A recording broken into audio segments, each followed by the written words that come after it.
Ayan po, luto na ang ating sugar-free pork humba. Ang sarap mga Mars. Kain na tayo. Anong ulam nyo dyan? Libre lang itong ulam ko. Mamasura ka lang. Ayan, kain na po. Hello mga Mars, welcome back sa aking pagluluto. Ayan, ngayon ay magluluto tayo ng sugar-free na pork humba. Itong gamit natin. May karne tayo. Ito, mang fruit sweetener ang gamit ko. Tapos may stevia instead na sugar. So, tapos may sili, may bawang, at may saging na saba, may black pepper, salt, and soy sauce. Tara, magluto na tayo. Okay, so ayan, ang una natin gagawin, ipiprituin natin ang saging. Ay, nahulog yung isa. Ayan.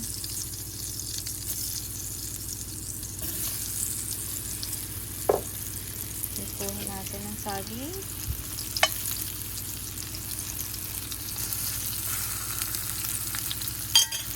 Ipapa-brown lang natin yan siya.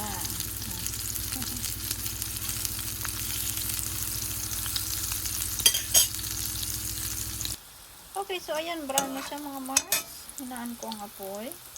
At, hanguin na natin siya kasi brown na yun siya. Alam nyo, ang sarap nitong saging, bibigay ng flavor sa ating umba. Ayan. Tapos ngayon, igisa natin ang bawang tapos sili. Yung sili ko ay medyo hilaw-hilaw pa kasi galing ko sa garden.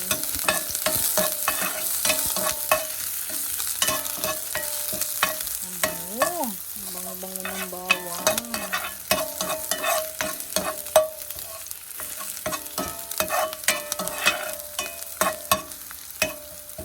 Okay, ngayon, ilalagay natin ang baboy.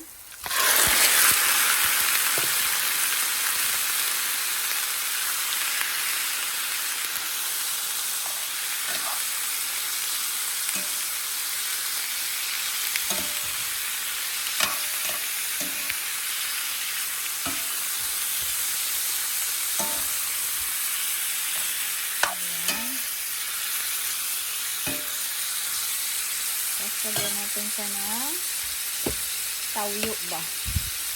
Ang tawyo ni Mr. Bean. Pansiameter lang ito mga Mars.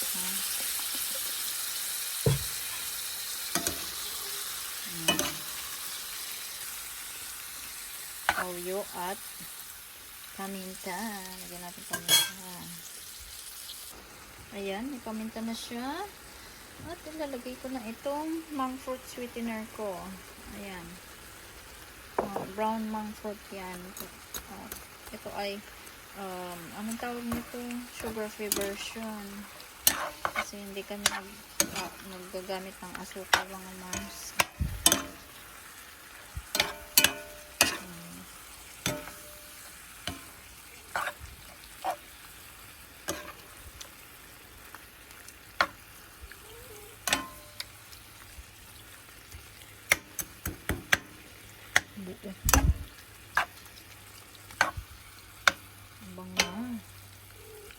Maanghang ite, mga Mars.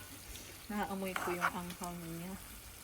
Okay, ngayon, ang lalagyan ko yan siya ng kaunti lang na suka. Kasi si Kano gusto niya lagi may suka. Ano, kaunti lang. Ayan. Tapos, tatakpan natin yan siya. Ayan, takpan natin. At balikan natin after 5 minutes. Okay, so ayan, 5 minutes na. Tingnan natin. Uy. Ang bango-banga. Ang sarap siguro nito eh. Ayan. Pwede natin lagyan natin ng tubig. Haluin natin ng husto. Tikman muna natin kung masarap ba or ano. Baka matabang. Tikman natin.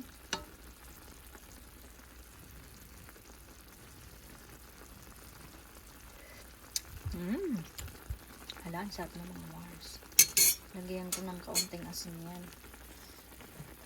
Marami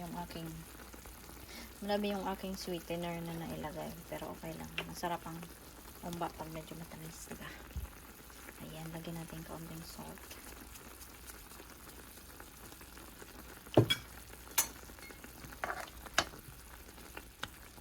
Ayan. Tapos, lagyan na natin ng tubig. Ayan, tubig. Mukhang may tubig mga Mars, no? Kasi yung tubig, yung aking karne, parang may tubig. May tubig ata yung aking karne. Binuhos ko lang. Ayan. Tapos pakuluan lang natin ito. Mga 15 to 20 minutes. Ayan. Takpan natin. 15 to 20 minutes. Ayan. Check na natin mga Mars. Uy. Masarap na ng ating umba. Okay, nagmamantika-mantika. Ilagay na natin itong ating saging. Ang saging. Ayan. Mantika ng ating umba. Ang sarap nito.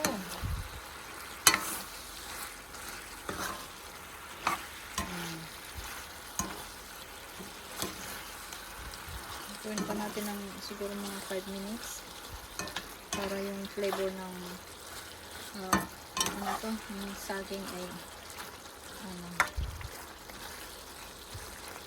ayan.